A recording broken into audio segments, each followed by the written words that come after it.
श्रीरामचन्द्रं शरणं प्रपद्ये। श्रीरामदूतं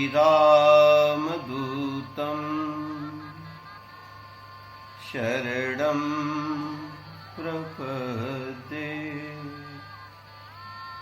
ॐ श्री गणेशाय नमः।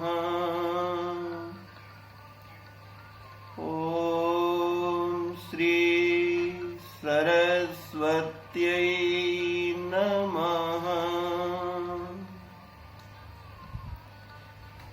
श्री गुरुचरण सरोज रज निज मन मुकुर सुधारि। वरनौ रघुवर बिमल जस जो दायक फल चारि। सियावर रामचंद्र की जय। पवन सुत हनुमान की जय। उमापति महादेव की जय। बोलो भाई सब संतन की जय। गीता मैया की जय हो। वेद माता गायत्री की जय हो। गौ माता की जय हो। गंगा मैया की जय हो। भारत के संतों की जय हो। भारत के तीर्थों की जय हो। भारत के सैनिकों की जय हो। भारत के शहीदों की जय हो। भारत माता की जय हो। परमात्मा की हम सब पर बड़ी कृपा है, क्योंकि वेदव्यास जी लिखते हैं, जन्मांतरे भवेत पुण्यम तदा भागवतम लभेत। कई जन्म जन्मांतर के जब पुण्य का उदय होता है तो व्यक्ति को भक्ति, ज्ञान और वैराग्य जिसमें विद्यमान है ऐसा बोध होता है। कई जन्म के पुण्य का संस्कार है कि व्यक्ति को विवेक प्राप्त हो। मानस विवेक महिमा। आइए अग्रिम कलि पावना अवतार गोस्वामी तुलसीदास जी महाराज के साहित्य में अगली झलक आइए देखते हुए विवेक की महिमा। एक दारुगत देखिए एक दारुगत देखिए पावक समझ ब्रह्म विवेकु। पावक समझुग ब्रह्म विवेकु। वो ब्रह्म के दो स्वरूप हैं। एक तो वो ब्रह्म सगुण है और दूसरा वो ब्रह्म निर्गुण है। अब अलग अलग अपनी रुचि के आधार पर किसी की सगुण में प्रीति है और किसी की निर्गुण में प्रीति है। अपनी अपनी प्रीति के आधार पर वो सभी सगुण और निर्गुण की पूजा करते हैं, सगुण और निर्गुण की उपासना करते हैं। तो जैसे पुष्प है, कोई फूल है, तो ये फूल जो है वो साकार है। ये पुष्प साकार है और इस पुष्प की जो सुगंध है, इस पुष्प की जो खुशबू है वो निराकार है। तो पुष्प और खुशबू ये अलग अलग तत्व तो नहीं हुए, साकारात निराकारो उद्भवति। तो जैसे काष्ठ में अग्नि है, दिखती नहीं है, एक दारु गति देखिए, एक पावक सम, पावक तो उसमें है, एक वो पावक है जो लकड़ी में अप्रगट है। जो लकड़ी में अप्रगट पावक है वो निराकार है, और वो जब प्रकट हो जाता है तो वो साकार है। एक साकार उसका पक्ष है और एक उसका निराकार पक्ष है।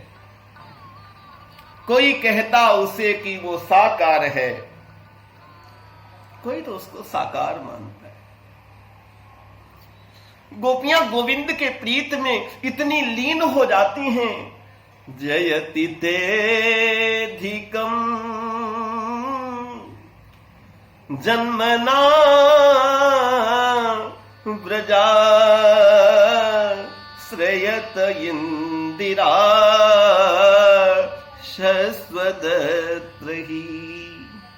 दयिति दृश्यता। गोपियों का जो साकार पक्ष है, गोपियों का जो साकार गोविंद है, और उद्धव का जो निराकार है, वो एक ही है दोनों। कोई कहता उसे कि वो साकार है, कोई कहता उसे वह निराकार है। कोई तो उस परम को साकार मानता है और कोई उस परम को निराकार मानता है, लेकिन तत्वतः वह एक ही है। एक दारुगत देखिय अगुण सगुण द्वि ब्रह्म स्वरूपा। उस ब्रह्म के दो स्वरूप हैं, एक तो अगुण पक्ष है और दूसरा निर्गुण पक्ष है। एक सगुण है, एक निर्गुण है। व्यामिश्रेणेव वाक्येन बुद्धिं मोहे सीव में तदेकं वद निश्चित्य येन श्रेयो अहमाप्नुयाम्। लोके अस्मिन् द्विविधा निष्ठा पुरा प्रोक्ता मया नघ ज्ञान योगेन सांख्यानां कर्म योगेन योगिनाम्। In this world, two courses of sadhana, a spiritual discipline, have been enunciated by me in the past. In the case of Sankhya Yogi, sadhana proceeds along the path of knowledge, whereas in the case of Karma Yogi, it proceeds along the path of action. दुविदो ही इस लोके अस्मिन् द्विविधा निष्ठा पुरा प्रोक्ता मया नघ। कोई तो उसे साकार के रूप में पूजता है, कोई तो उसे निराकार के रूप में पूजता है, लेकिन वह तत्वतः एक ही है, जैसे कोई वस्तु और वस्तु का मूल्य। एक दारुगत देखिय एकू पावक सम जुग ब्रह्म विवेक। विवेक की बड़ी सुंदर गोस्वामी जी झलक देते हैं कि जैसे एक निर्गुण ब्रह्म है और एक सगुण ब्रह्म है। जैसे एक लकड़ी में काष्ठ में अग्नि है, लेकिन अग्नि दिखती नहीं है, और एक में अग्नि प्रकट है। जो अग्नि दिखती नहीं है और जो अग्नि प्रकट है, वो दोनों एक हैं। एक अदृश्य है और दूसरी दृश्य है, एक सगुण है और दूसरी निर्गुण है। राम नाम हरि नाम दोनों में सहयोग करता है। सगुण उपासना का व्यक्ति भी हरि नाम का आश्रय लेके परम लक्ष्य तक पा लेता है, और निर्गुण उपासना के साधकों ने भी उसके माध्यम से परम लक्ष्य को प्राप्त कर लिया। कोई कहता उसे कि वो साकार है, कोई कहता उसे वो निराकार है। ना वह साकार है ना निराकार है, भक्त की भावना का तदाकार है।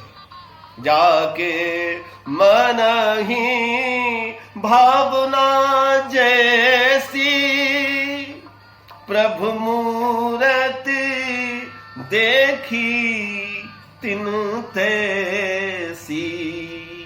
हरि व्यापक सर्वत्र समाना, असप्रभु हृदय अछत अभिकारी, सकल जीव जगदीन दुखारी। जब परमात्मा वो सब जगह है, सभी में है, तो लोग दुखी क्यों? लोगों को कष्ट क्यों? कितने कितने लोगों ने, कितने दार्शनिक विचारक लोगों ने भी ये प्रश्न उठाए हैं। यदि वो सर्वत्र है तो ये दुख क्यों? क्योंकि हरि नाम के बिना उसका अनुभव नहीं है, बोध नहीं है। राम नाम का आश्रय लेकर के उसको पा सकते हैं। कितने उदाहरण दिए कि ध्रुव सगलानी जप्यु हरि नाम, ध्रुव सगलानी। ध्रुव के मन में ग्लानि थी। श्रीमद् भागवत की कथा और मनु के वंश परंपरा में लगभग अन्य पुराणों में भी ये कथा आपको प्राप्त हो जाएगी, आपकी जानी पहचानी कथा। और प्रियव्रत उत्तानपाद के जो है महाराज मनु के पुत्र उत्तानपाद के, सुंदर सा गृहस्थ जीवन है मनु का। संसार के जीवन में कहीं पर पूर्णता देखनी, संसार अपूर्ण है फिर भी मनु को देख सकते हैं। दंपति धर्म, पहली चीज है दाम्पत्य जीवन। दंपति धर्म आचरण नीका, दाम्पत्य जीवन उनका बहुत अच्छा है। अजहु गाव श्रुति जिनके लीका, श्रुतियां आज भी उसका गान करती हैं। और ते ही मनोराज कीन बहु काला, ते ही मनो, बहुत समय तक मनु का राज्य रहा, अखंड राज्य है। दाम्पत्य जीवन अच्छा है। प्रियव्रत उत्तानपाद 2 पुत्र हैं और आकुति, प्रसूति और देवहूति 3 पुत्रियां हैं। देखो अगला पीढ़ी को भी आप देखेंगे, अगला पक्ष को भी उठाएंगे तो अगला पक्ष भी बहुत विकासशील है। उत्तानपाद के ध्रुव हरि भगत, कितना बड़ा भक्त, कितनी कम उम्र में, कम उम्र के कोई भजनानंदी का नाम आता है तो ध्रुव का नाम लेना पड़ता है। ध्रुव हरि भगत, इस नाम का आश्रय लेकर के ध्रुव ने उसको प्रकट कर लिया। जापक जन प्रहलाद जन, प्रहलाद ने उसको प्रकट कर लिया। और नारद जाने हूं, कितने उदाहरण दिए हैं। नाम प्रताप, नारद ने उसके नाम के प्रताप को जाना। इन सबको विवेक प्राप्त हुआ है जिसने हरि नाम को जान लिया। हरि नाम विवेक है। चैतन्य महाप्रभु जब नील सागर को देखते थे तो नील सागर को देखते देखते उन्हें नीलाम भुज श्यामल कोमलांगम की इतनी याद हो आते थे कि उनकी आंखों से आंसू निकलने लगते, प्रेमाश्रुओं की धारा बहने लगती उनके अंदर से, और उस सागर में डुबकी लेने लगते, मूर्छित हो जाते। परमहंस रामकृष्ण को काले काले बादल देख करके समाधि लग जाती थी, उन्हें मां की स्मृति हो आती थी। एक दारुगत देखिए एक पावक सम जुग ब्रह्म विवेक। राम नाम, हरि नाम उसको प्रकट करने वाला है। चैतन्य ने हरि नाम का आश्रय लेकर के उसको प्रकट कर लिया। मीरा ने प्रकट कर लिया। उसमें राम नाम के आश्रय में, हरि नाम के आश्रय में, यहां पर हमारा कोई तात्पर्य कोई एक विशिष्ट नाम से नहीं है, आपकी अपनी रुचि है। प्रेम ते प्रगट, लेकिन उसको प्रकट करने का साधन जो है वो तो केवल और केवल प्रेम है। और किसी वस्तु में जल्दी केवल नहीं मिल पाएगा, लेकिन राम ही केवल और प्रेम प्यारा, राम ही। कितनी कितनी और उपमाएं मिलेंगी, कितनी कितनी और तुलनाएं आपको मिल जाएंगी कि राम को तो केवल प्रेम प्रिय है, ऐसा मिल जाएगा। हरि नाम का आश्रय लिया और हरि नाम का आश्रय लेकर के एक दारुगत दूसरा विवेक का परिचय दिया, प्रमाण देते हुए महाराज मनु का वंश बड़ा विवेक युक्त दिख रहा है। और बेटी का पक्ष भी आप देखेंगे कि देवहूति पुनीतासु कुमारी सो मुनि करदम के प्रिय नारी। महाराज करदम ऋषि की वो प्रियावंती हैं देवहूति, और बाद में भगवान कपिल का अवतार होता है। सांख्य शास्त्र जिन प्रगट वखाना, न जायते म्रियते वा कदाचिन्नायं भूत्वा भविता वा रभूयः अजो नित्यः शाश्वतोऽयं पुराणो न हन्यति हन्यमाने शरीरे वेद अविनाशिनं नित्यं य एनं अजं अव्ययं कथं स पुरुषः पार्थ कं घातयति हान्तिकम्। ये वंश में कपिल का अवतार हुआ। ध्रुव तो ध्रुव सगलानी, कोई ग्लानि से भी जपे, नारद जाने नाम प्रतापु, और जापक जन्म प्रहलाद जिम। कोई नाम का जप करता है तो प्रहलाद के चरित्र में वो जड़ को चेतन कर देता है। ध्रुव के अर्थ में वो परम चैतन्य को प्रकट कर देता है। नारद के अर्थ में कि वो हरि नाम में इतने लीन, गणपति का नाम प्रथम पूजियत नाम प्रभाव, ये सब लोगों ने नाम की महिमा जानी है। नाम कहूं कहां लगी नामो बड़ाई, नाम की बड़ाई कहां तक करें, यहां तक अतिशयोक्ति सी लगती है कि राम न सकहीं। कोई अन्य वक्ता प्रवक्ता की तो बात ही क्या है, राम न सकहीं नाम गुण गाई। नाम की इतनी महिमा है। एक सगुण ब्रह्म है और एक निर्गुण ब्रह्म है। चाहे सगुण उपासना हो या निर्गुण उपासना हो, दो में से कोई उपासना हो, वो पथ का पथिक उसको पा लेता है। उसके लिए आश्रयता चाहिए हरि नाम। जैसे जैसे उसके जीवन में हरि नाम आएगा। ध्रुव राजा उत्तानपाद की 2 पत्नियां हैं, इसका आध्यात्मिक अर्थ भी है। और एक का नाम सुनीति है, एक का नाम सुरुचि है। सुनीत से ध्रुव का जन्म होता है और सुरुच से उत्तम का जन्म होता है। परम पूज्य डोंगरे जी महाराज पूर्णावतार सुखदेव जी के अवतार स्वरूप, क्या साहब अद्वितीय कथा जगत के महापुरुष गोलोकवासी। उत्तानपाद एक जीव है। उत्तानपाद रूपी जीव की 2 पत्नियां हैं, एक सुनीति है, एक सुरुचि है। उत्तानपाद, उत्तान शब्द का अर्थ है ऊपर, पाद माने पैर, जिसके पांव पहले ऊपर होते हैं बाद में नीचे हो जाते हैं, उस जीव का नाम ही उत्तानपाद है। और ऐसे जीव की 2 पत्नियां होती हैं, एक साधना और साधना के साथ में छिपी हुई एक वासना भी। साधना और वासना इस जीव की 2 पत्नियां हैं। इस साधना और वासना के बीच में बसने वाला ये जो साधक जीव है, सुनीति साधना है और सुरुचि वासना है। नीति निपुण गोस्वामी जी महाराज ने लगभग उत्तर सब दे दिए हैं।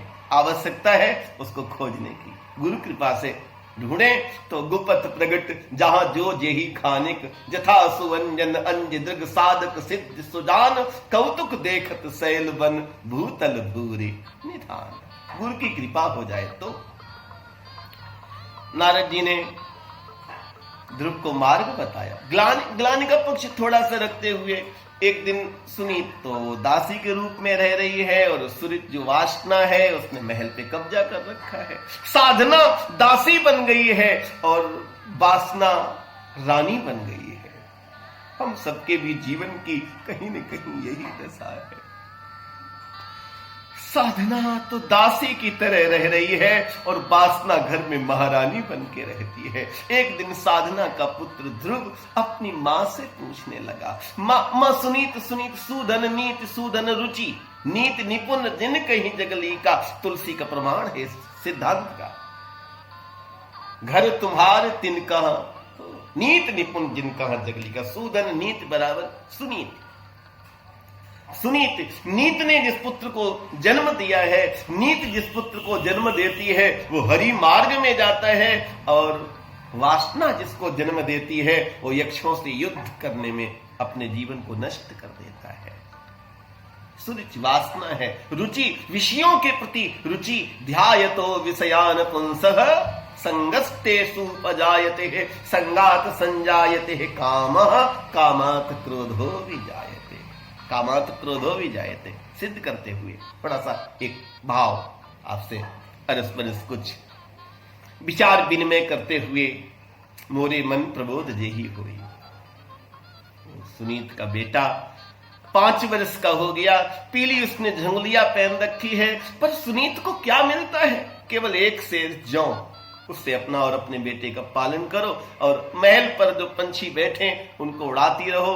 काग बिडारणी नाम पड़ गया। ऐसे बिलग बिलग पुराणों में ये कथा है, कोई एक पुराण में ही नहीं, मनुवंश लगभग हर जगह है। और मनु के भी आप जानते हैं कितने अवतार हो चुके हैं भगवान मनु के। मनवंतर उसी के आधार पर चलता है इस टाइम। वैवस्वत, इस समय वैवस्वत मनवंतरे, ये तो ज्योतिष के लोग जानते हैं, उसको समझते हैं।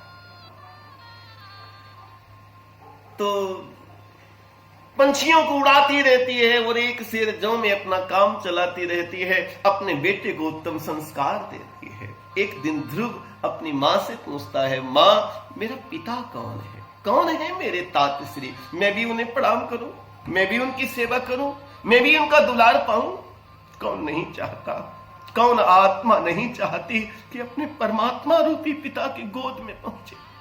लेकिन ये आत्मा जब परमात्मा की गोद में जाती है तो ये वासना उसे गोद में टिकने नहीं देती है। ध्रुव जाता है, उत्तानपाद ने उस परम तेजो में बालक को देखा है। इस तेजो में बालक को देख करके मंत्री से पूछा, ये कौन है? मंत्री ने कहा, महाराज ये आपका ही पुत्र है, महारानी सुनीत का बेटा, जो इस टाइम पर दासी के रूप में महल में उसके खंडहर में रहती है।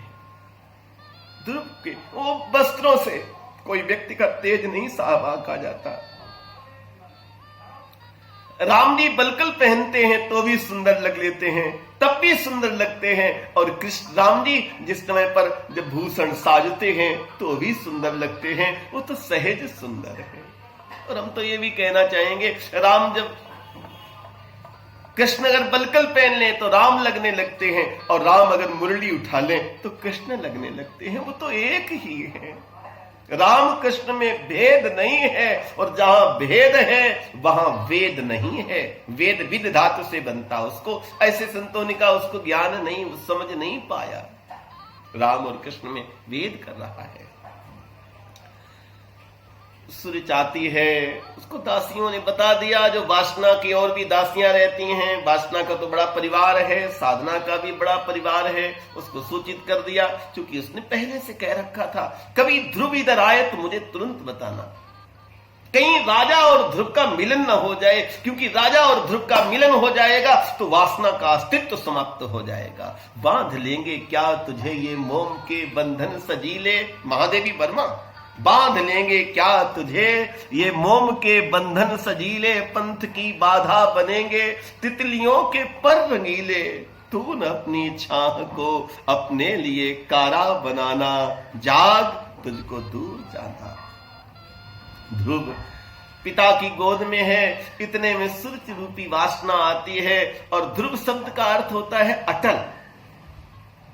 पिता की गोद में अटल है, लेकिन उसको वासना छीन करके, झटका मार करके, बाहां पकड़ करके गोद से नीचे पटक देती।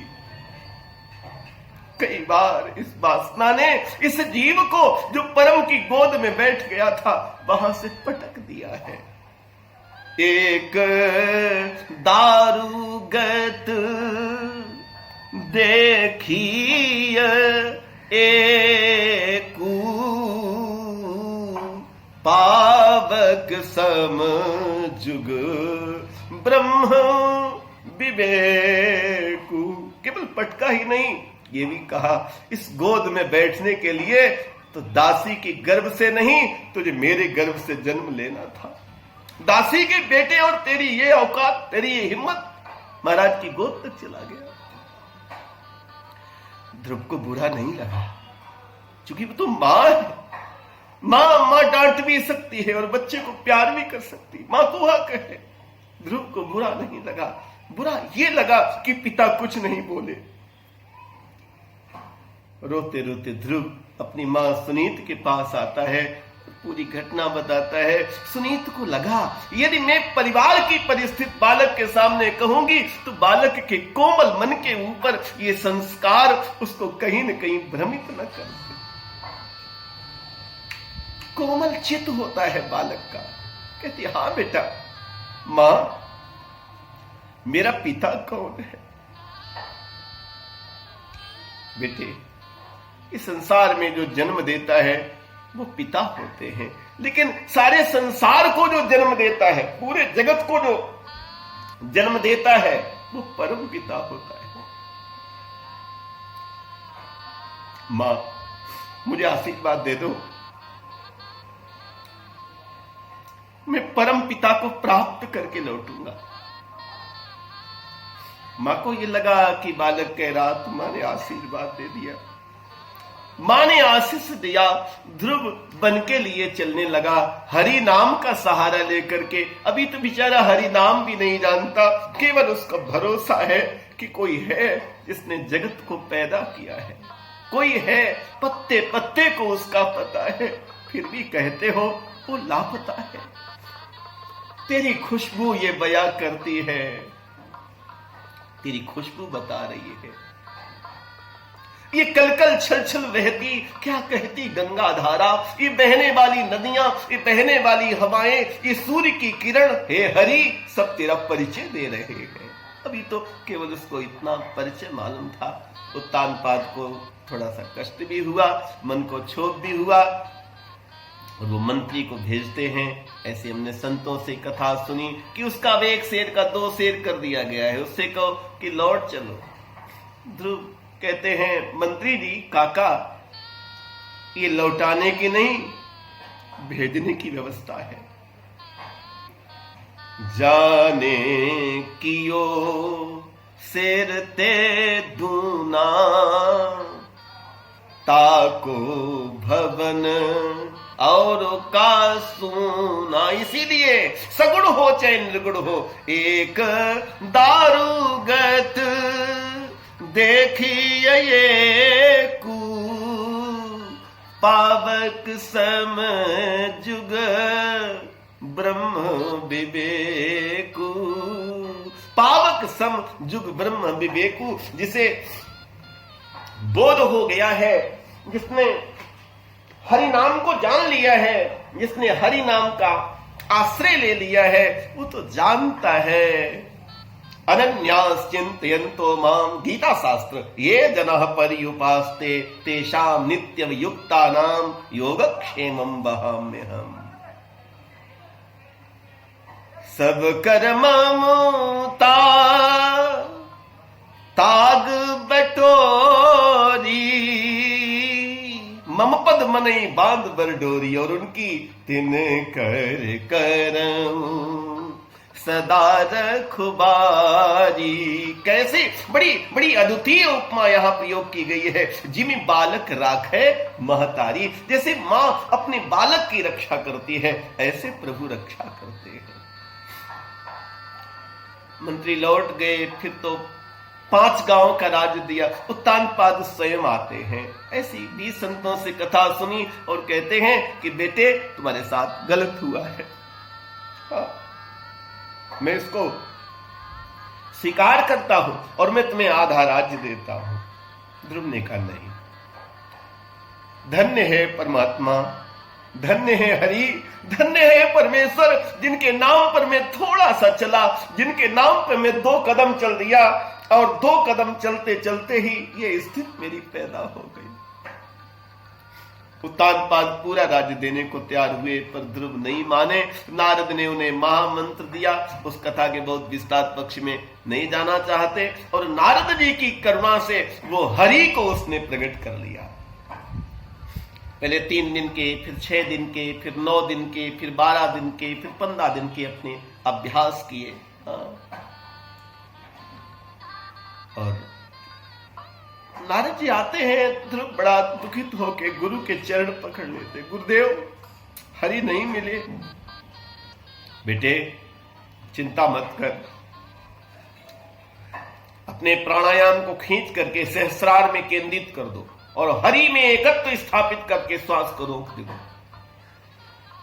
जब ध्रुव ने खींची प्राण वायु तो वायु रुकी त्रैलोकों की, कोहराम मचा हाहाकार हुआ, दम घुटने लगी प्राणियों की। पूरा ब्रह्मांड के साथ में उस ब्राह्मी चेतना में ध्रुव एकत्व हो गए। परमात्मा सगुण रूप से, वो निर्गुण परमात्मा। कौन निर्गुण? एक दारुग। पहला विवेक, आज की कथा का प्रथम विवेक, एक दारुगत देखिए पावक समजुग ब्रह्म विवेकु। प्रभु ने सोचा, ध्रुव मैं सामने खड़ा हूं लेकिन ध्यान में फिर भी तल्लीन है। प्रभु ने सोचा, ध्रुव के उर में मेरा स्वरूप प्रगटाया है और उस स्वरूप को लखने के कारण ही पलकों को नहीं उठाया है। इसीलिए ध्रुव ने पलकें नहीं उठा रखी है। प्रभु ने वो मूर्ति गायब कर दी और जैसा सुतीक्ष्ण के साथ हुआ था राम जी की कथा में, मां भी मूर्ति गायब कर दी और एक कदम पीछे बढ़कर पृथ्वी पर धीमे ठोकर दी। कई अर्थ महात्मा लगाते इसके। वो हरि ने धरती को स्पर्श किया कि धरती तू धन्य है क्योंकि तूने ध्रुव को उत्पन्न किया है। पुत्रवती युवती जग सोई, रघुबर भगत जासु सुत होई। गोस्वामी जी कहते हैं ये हरि नाम के प्रभाव से ही ध्रुव सगलानी।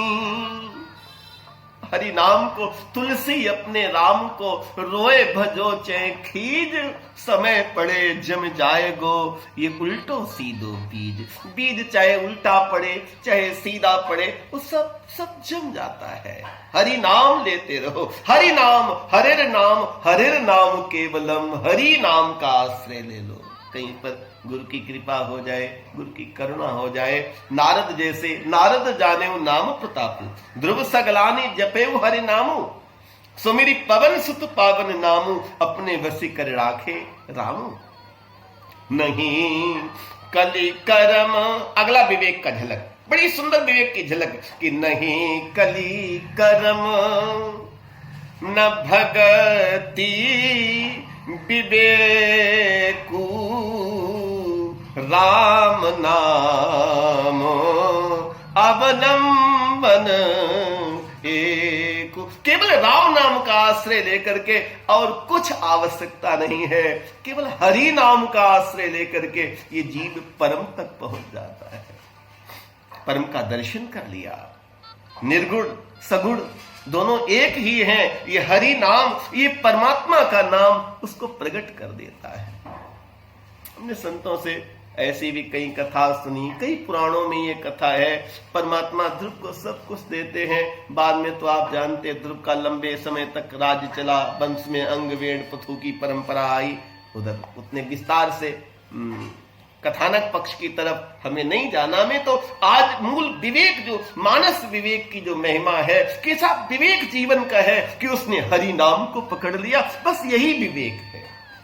खाते पीते सोते जागते चलते फिरते हर समय उसके नाम में लीन हो गया व्यक्ति, ये विवेक है। तो जिस प्रकार से लकड़ी में अग्नि वो प्रकट कर देता है मथानी से, इसी प्रकार से नहीं कली कर्म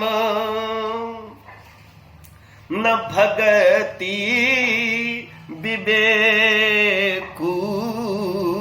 और आप उपलब्धियां साफ देखो, प्रभु ने सब दे दिया। ध्रुव तो गोद में ले लिया परमात्मा ने। जो पिता की गोद में बैठने चला था, हरि नाम ने उसे जगत पिता की गोद में बैठा दिया। हरि नाम, हरिर नाम, हरिर नाम, हरि नाम केवलम। ये रसनो स्वाद के शंकर जाने, कई जाने सुख जोगी रे, कई एक जाने ब्रज नीरे बनिता, कई न रसइयो भोगी रे। हरि नाम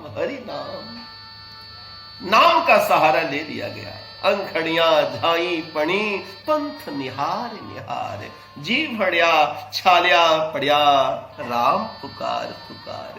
परम को याद करते करते कबीर साहब का भी हेरत हेरत हे सखी, रहा कबीर हिराए, बूंद समानी समद में सोकत हेरी जाए।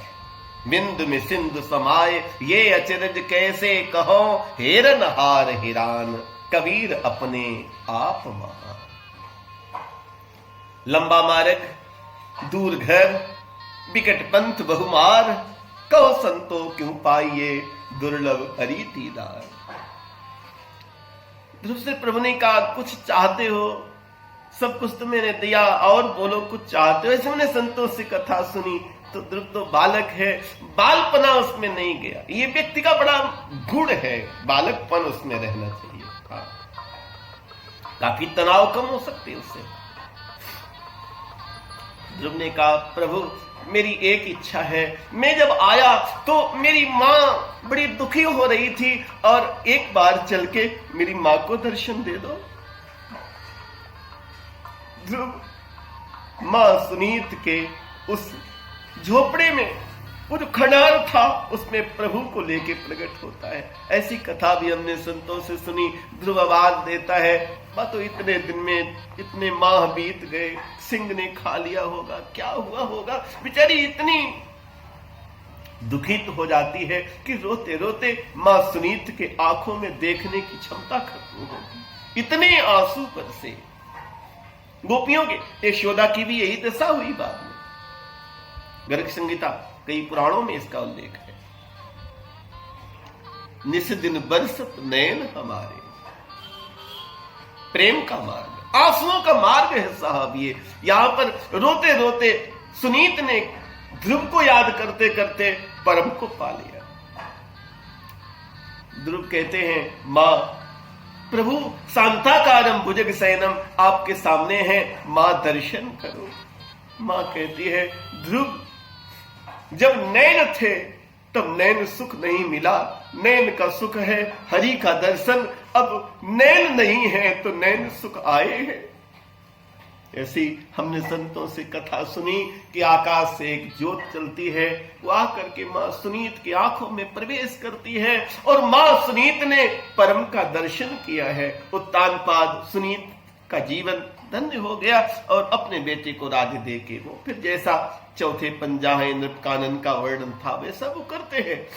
उस कथा के मूल पक्ष में हमारा जो विषय है वो हम कहना चाहते हैं कि ध्रुव स गलानी, गलाने से भी सही कोई हरि नाम का जप ले। चतुर्विधा भजन्ते माम जना सुकृतनो अर्जुन, आर्तो जिज्ञासु अर्थार्थी ज्ञानी च भरतर्षभ, तेषां ज्ञानी नित्युक् एक भक्तिर विशिष्यते, प्रियो ही ज्ञानिनो अत्यर्थम आम सच मम प्रिय, उदारः सर्व एवैते, ज्ञानी तु आत्मैव मे मतम्, आस्थिता सा ही युक्तात्मा मामेव अनुत्तमां गतिम्। बहून् मे व्यतीतानि जन्मानि तव चार्जुन, तान्यहं वेद शर्वाणि न तुम वेद परंतप। हरि नाम से चाहे सगुण मार्ग हो चाहे निर्गुण मार्ग हो, हरि नाम से सब कुछ पाया जा सकता है। अब पा लिया, या कोई कवि ने कविता लिख ली तो वो उसके मन में कहीं ये ना आ जाए।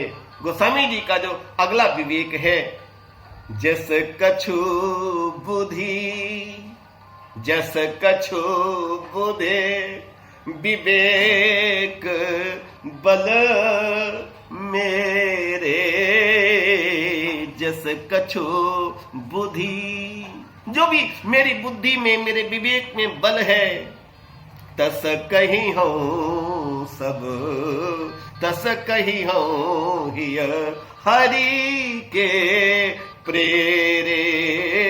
मूल विषय समझ लेना। वक्ता लिख रहा है, लिखने वाला लिख रहा है, लोग समझते मैं लिखता हूं, लिखता कोई और है। दुनिया जिसको वंदन करती वो सबका सिर और है। लोग समझते मैं कहता हूं, कहता कोई और है।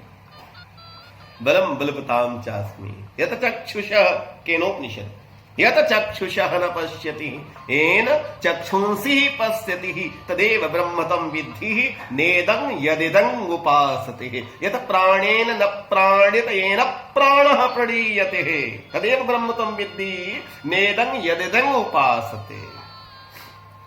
व्यक्ति केवल माध्यम है, सब कुछ परम कर रहा है।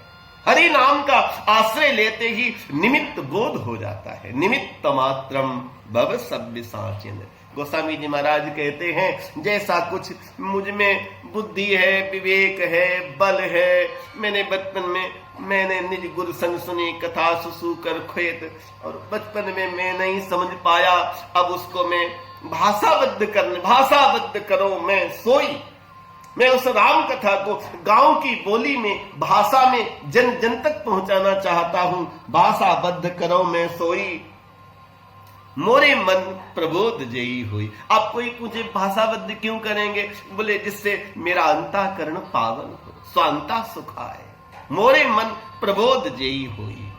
और निज गिरा पावन करन कारण राम जस तुलसी कहो रघुवीर चरित अपार बारिदी पार कभी कौने लयो। निज गिरा पावन करन कारण राम जस तुलसी कहो। अपनी तीन हेतुओं से गोस्वामी जी राम कथा करते हैं। एक हेतु है स्वांता सुखाए तुलसी रघुनाथ गाथा, और दूसरा हेतु है निज गिरा पावन करन कारण, और तीसरा हेतु है जो यहां पर स्पष्ट हो रहा है मोरे मन प्रबोध जेहि हो। ये अलग बात थी कि अपने घर में रोशनी के लिए दीप जलाया और उससे बगल में भी रोशनी पहुंच गई। प्रकाश का स्वभाव है वो फैलता है, सभी तक लेकर के जाता है। ऐसे ही लिखा गया स्वांता सुखाए, और वो विश्व का सुख साधन बन रहा है, विश्व का दर्शन बन रहा है। तो गोस्वामी जी कहते हैं मेरे पास बहुत क्षमता नहीं है, मेरे पास बहुत ज्ञान भी नहीं है, तो जैसे कछु बुद्धि विवेक बल मेरे, मुझ में जो भी बल विवेक है, ध्यान देना मूल विषय को बहुत बारीक से पकड़ना, वो भी नहीं है क्योंकि है ही नहीं, कुछ है ही नहीं, सब कुछ उसी का है। तो फिर अगला पक्ष उठाया, ये विवेक है कि तस कही हो, मैं वो सब कहूंगा। कैसे कहोगे? क्या तुम वक्ता हो? नहीं नहीं, मैं वक्ता प्रवक्ता नहीं हूं। तस कही हो हिय हरि के प्रेरे, वो हरि की प्रेरणा हुई है, इसलिए मैं कह रहा हूं, इसलिए मैं लिख रहा हूं। जैसे कछु बुद्धि, बड़ी प्यारी विवेक की झलक है। और ये विवेक, ये जितने भी 80 प्रकार के विवेक हैं, विवेक के 80 प्रकार हैं राम कथा में, उससे ज्यादा भी हो सकते हैं। 80 प्रकार में से आप क्रमशः एक एक झलक विवेक की देखते जा रहे हैं। वक्ता बहुत अच्छा बोले और हाँ ठीक है, अच्छी बात है, अपने मन को बोध हो, अच्छी बात है, स्वांता सुखाए हो, अच्छी बात है, वाणी पावन हो, ये भी अच्छी बात है। लेकिन हाँ, ये आ जाए कि मैं अच्छा कहता हूं, ये पन जो है वो भजन में बाधा करने वाला है। तो तस कहियो हिय हरि के प्रेरे, हरि के प्रेरे, हरि मेरे प्रेरक हैं। उर प्रेरक, कितनी कितनी बड़ी बड़ी प्यारी प्यारी झलकें साहब तुलसी साहब ने दी है। दादा, अरे नाना पुराण निगमागम सम्मतम यद रामायणे निगदितम, कितना साहब आनंद किया है। वेदमती सोध सोध सोध के पुराण सबे, संत और असंतन के भेद को बतावतो। कपटी कुराही क्रूर कलिके कुचाली जीव, कौन राम नाम हु की चर्चा चलावतो। वेनी कवि कहे मानो मानो तो प्रतीत यह, पाहन हिये में कौन प्रेम उपजावतो। भारी भवसागर उतार तो कवन पार, जो पे ये रामायण तुलसी न गावतो। नाना पुराण निगमागम सम्मतम यद रामायणे निगदितं क्वचिदन्यतोपि स्वांत सुखाय तुलसी रघुनाथ गाथा भाषा निबंधमति मंजुल मात नरति। तुलसी के विषय में, उनके जीवन वृत्त के विषय में अमृतलाल नागर का जो संकलन है मानस का हंस, पढ़ना चाहिए।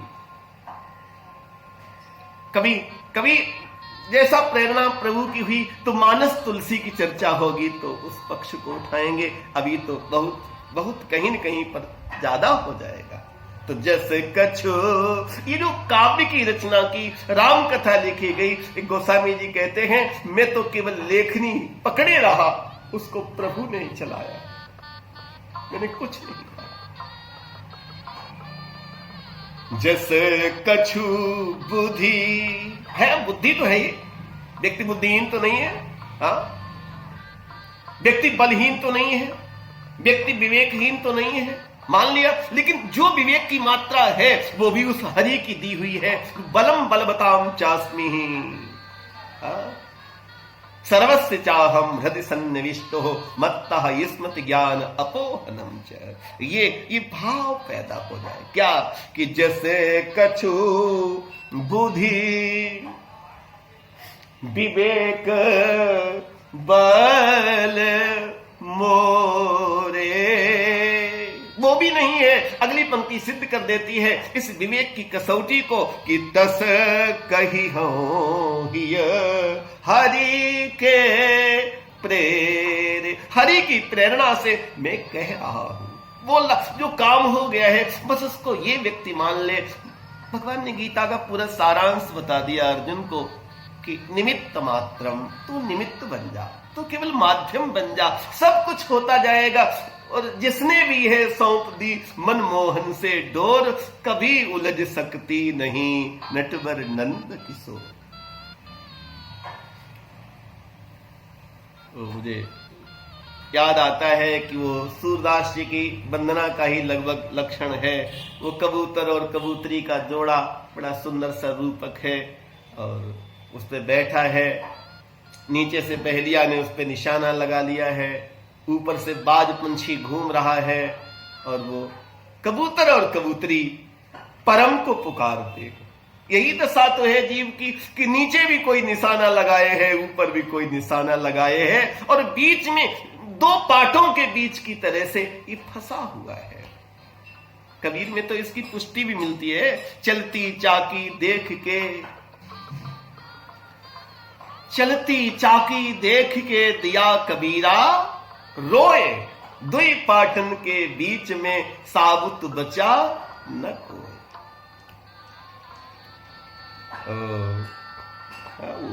कबीर का बेटा जो कमाल था, कमाली साहब, बहुत अद्भुत। कभी अवसर मिला तो मानस कबीर महिमा, बिना कबीर के लगता बार बार हर प्रसंग आता है तो कबीर साहब आ जाते हैं, कबीर साहब सत्संग करने आ जाते हैं, ऐसा लगता है। कभी मानस कबीर साहब की चर्चा हो, मन का एक उद्गार है, भाव है, बाकी साहब की इच्छा, जो अनुमति होगी उतना होता जाएगा। मानस विवेक महिमा। तो कबीर ने भी उसकी पुष्टि कर दी। सूरदास साहब का देखिए पद, कितना प्यारा पद है। ऊपर से चलती चाकी, कबीर साहब चलती चाकी देख के दिया कबीरा रोए, दुई पाटन के बीच में साबुत रहा न कोय। सब किस गए दाने। तो बेटा बोला घर में कवि सम्मेलन चल रहा है, आस कवि धारा, कोई लिखने वाला होता तो बड़े बड़े और भी ग्रंथ तैयार हो जाते। मशी कागज छूयो नहीं, क्योंकि इनके माध्यम से हरि नाम का आश्रय लेते लेते इनके अंदर से परमात्मा प्रकट हो रहा है। वो परम चैतन्य ने सब काम संभाल लिया है। कमाल कहता है ऐसे बचे थे धर्म का, चलती चाकी देख के हंसो कमाल ठठाए। बच्चा था, ठट्ठा मार के हंसा, चलती चाकी देख के हंसो कमाल ठठाए, और कीली से जो टिक रहे सो दानों बच जाए।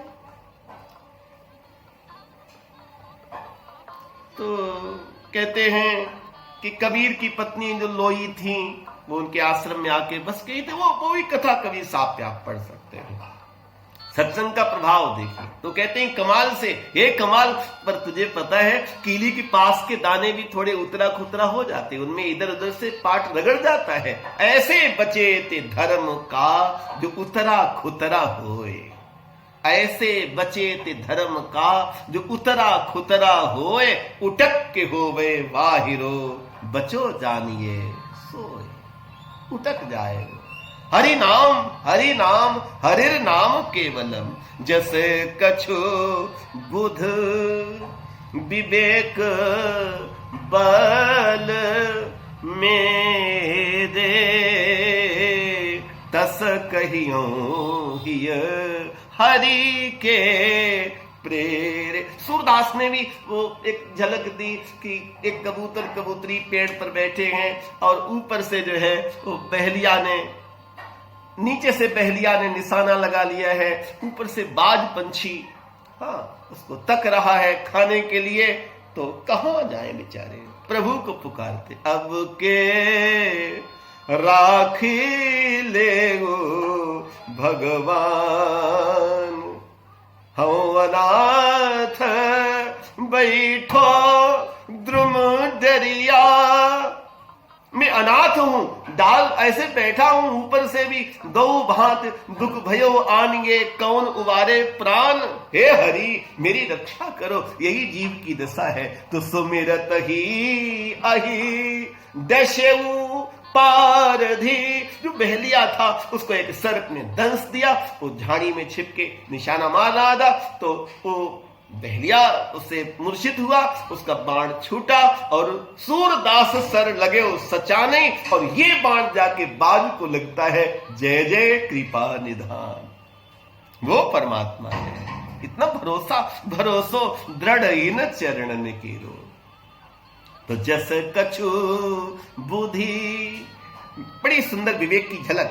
जस कछु बुद्धि विवेक बल मेरे, तस कही हूं हिय हरि के प्रेरे। ये हरि की प्रेरणा से मैं कह रहा हूं। अगला विवेक का बड़ा प्यारा, बड़ा सुंदर सा पक्ष उठाया है गोस्वामी जी ने। विवेक का रूप बताया कि राम कथा कलिपन्नग, राम कथा की महिमा बताई कि विवेक तो यह है कि व्यक्ति हरि नाम का सहारा ले ले, और अगला विवेक दिखाया कि यह विवेक है कि वो राम कथा का आश्रय ले ले। यदि रामचरित मानस पढ़ते तो राम को पढ़ते पढ़ते, राम को सुनते सुनते, राम के त्याग को सुनते सुनते आपके जीवन में, हम सबके जीवन में वो संस्कार उद्भूत हो जाएंगे। जो बार बार डाला जाएगा वही तो निकलेगा। हाँ, बार बार राम कथा के संस्कार डाले जाएंगे तो राम कथा ही तो प्रकट होगी, और कुछ थोड़ी प्रकट होगा। जो बोया जाएगा वही तो पैदा होगा। उर का खेत साधना हल से जितना बने कमाओ, तन में ताकि खाद ध्यान का पाटा नीति चलाओ। वो स्वयं चलावाएगा करुणा की धार बहाता, वो स्वयं आकर के करुणा की धार करता हुआ चला आएगा। राम कथा कलिपन्नग भरनी, राम कथा इस कलयुग रूपी जो सर्प है उसके लिए मोरनी के समान है। जैसे सर्पणी को वो मोर मोरनी खा जाते हैं, ऐसे ही कलयुग के जो दोष हैं वो हरि नाम से समाप्त हो जाएंगे, उनका अस्तित्व समाप्त हो जाएगा और आनंद मिलेगा व्यक्ति को, मन को शांति मिलेगी।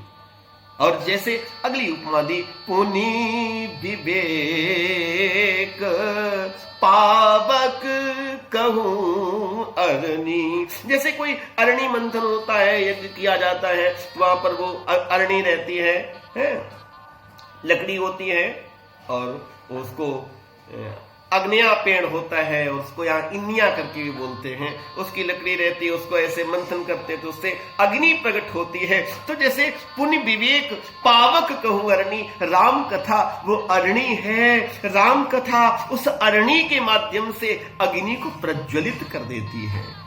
ये विवेक है। राम कथा अरणी के समान है। हरि तो सब जगह है, आस प्रभु हृदय अछत अविकारी, सकल जीव जगदीन दुखारी। यहां पर राम कथा उस अप्रगट अग्नि को प्रज्वलित कर देती है। समाधि के प्रकार हैं।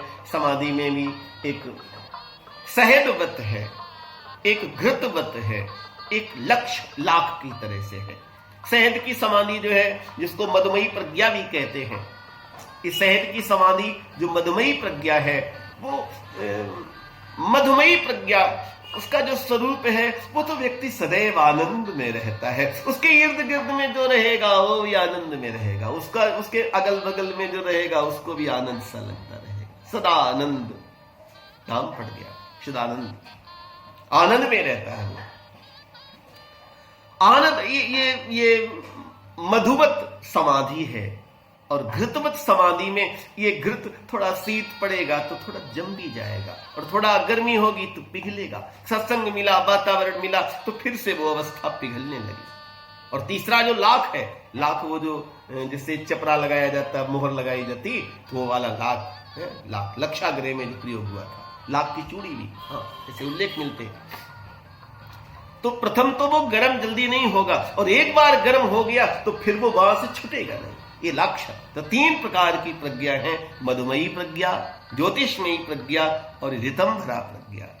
ये तीन प्रकार की जो प्रज्ञाएं हैं, इनको राम कथा उद्भूत कर देती है, जन्म दे देती है। पुनि विवेक पावक कहूं अरणी। जिस प्रकार से अरणी मंथन होता है, अग्नि प्रज्वलित की जाती है। और राम, अगली झलक विवेक की कि राम कथा कलिकामद गाई। राम कथा कामधेनु गाय है, राम कथा कल्पतरु है। राम कथा गाय है, कामधेनु गाय है, और राम कथा सुंदर करतारी है, संशय विहग उड़ावन हारी है। यहां पर विवेक की स्वरूप को, मानस विवेक महिमा, मानव के जीवन को आज की कथा के विवेक में पहला विवेक जो उठाया वो ये उठाया कि प्रकट करें उस चेतना को। आप सगुण पक्ष के हो चाहे निर्गुण पक्ष के हो, आपकी जो उपासना हो, राम नाम का आश्रय और निरअहंकारता, अहंकार शून्यता। फिर जब राम नाम का आश्रय लिया तो राम कथा में पहुंच गए। और राम कथा जो है वो कलिपन्नग भरनी है, ये कलयुग की सर्पणी को नष्ट करने के लिए मोरनी के समान है। और पुनि विवेक पावक कहूं अरनी। पुनि विवेक, मानस में 80 बार विवेक शब्द का प्रयोग किया गया, सबकी अलग अलग झलक है। हाँ, हो ये विवेक, आगे आएगा मोह भ्रम भागा।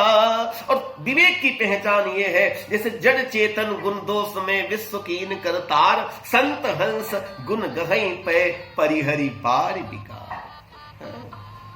भरत हंस, हंस वृत्ति व्यक्ति में पैदा हो जाए, वो हंस की तरह से सार सारू को ग्रहण कर ले और थोथा को उड़ा दे। विवेक पैदा हो गया। ये विवेक की प्राप्ति कहां से होगी? हरि नाम से होगी। हरि नाम कहां से प्राप्त होगा? सदगुरुदेव से प्राप्त होगा। फिर सदगुरु की करुणा से, सदगुरु की कृपा से। गोस्वामी जी कहते हैं कि बन्नो गुरुपद कंज कृपा सिंधु नर रूप हरि। नर के रूप में वो हरि हैं, अर्थात एक साथ में कहेंगे तो परम पूज्य नरहरि गुरुदेव भगवान को स्मरण करके कथा प्रारंभ की। या नर के रूप में वो हरि हैं, अलख पुरुष के लखन को सदगुरु का ही देह, लखा जो चाहे अलख को इन्हीं में तू लख ले। कार्पण्य दोषो उपहत स्वभाव, वृक्षामि ताम धर्म सम्मूढ़ चेता, यक्षेय स्या निश्चितम ब्रूहि तन में, शिष्यस्ते हम साधि माम त्वाम प्रपन्नम। शरणागति का भाव, और ऐसा शरणागति का भाव परम के द्वार पहुंचा देता है। सबरी को जाना नहीं पड़ा और वो परम को सबरी के द्वार आना पड़ता है। गोपियां अपना घर का काम करती थीं, लेकिन गोपियां घर का काम करते करते भी वो परम को प्राप्त कर लेती हैं, प्रभु को पा लिया। इत्थम यशोदा तम शेष शेखरम मत्वा सुतम स्नेह निविद्ध दीनप, हस्ते गृहीत्वा सहराम अच्युतम। शब्द ब्रह्म और पर ब्रह्म को हाथ में पकड़ करके ले जाती है यशोदा। यशः ददाति इति यशोदा।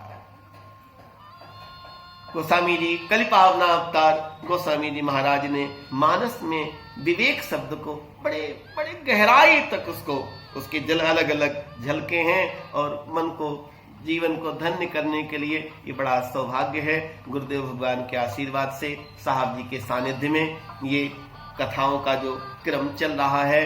पहले आपने 9 दिन की कथा मानस गुरु गीता सुनी, और उसके बाद में गुरुदेव भगवान को समर्पण होने के बाद में अगली कथा मानस सत्संग महिमा, ये 9 दिन तक कथा चली, और इसके बाद में गुरुदेव का आशीर्वाद उनके सानिध्य में ये मानस विवेक महिमा की कथा का आज ये द्वितीय पुष्प यहीं पर समर्थ सद्गुरुदेव, इसका जो पुण्यपथ फल है, समर्थ सद्गुरुदेव परम पूज्य साहब जी महाराज गुरुदेव भगवान के चरणों में सादर समर्पित करते हुए आशीर्वाद की कामना से आप सबको प्रणाम। जय सिया राम, जय भारत माता। ओम शांति शांति शांति।